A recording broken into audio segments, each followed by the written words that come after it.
In today's video, I'm going to teach you how to add flip cards to Squarespace. We're going to do this by inserting code into a code block and then adding the matching custom CSS so the flip effect works properly on your site. This process is straightforward once you know where everything lives in the Squarespace editor.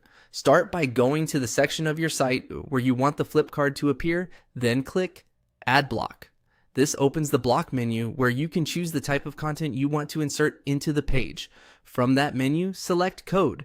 This is the block you'll use to place the flip card's main code inside your page layout. After the block is added, click the pencil icon to edit it. That opens the editor for the code block so you can paste in the code for the flip card itself. Make sure you place the full code exactly as intended because this part controls the actual content and structure of the card. Once the code has been pasted in, click Save. Saving here applies the code inside the block and keeps your changes in place. After that, click Exit to leave the page editor. Next, move over to Pages in the main Squarespace menu. From there, go into Custom Code and then open Custom CSS.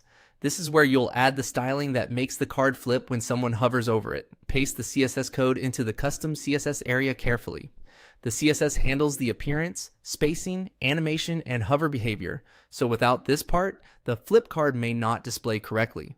After pasting the CSS, your flip card setup is essentially complete. When you return to the page and hover over the card, it should flip and reveal the other side. That final hover action is what confirms the effect is working properly.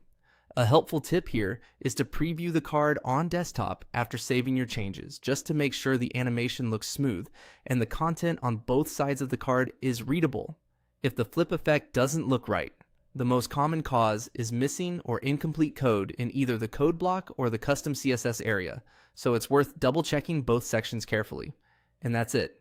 You've added a flip card to Squarespace by placing the main code in a code block and the styling in custom CSS. Once both parts are in place, your interactive card effect should be ready to use.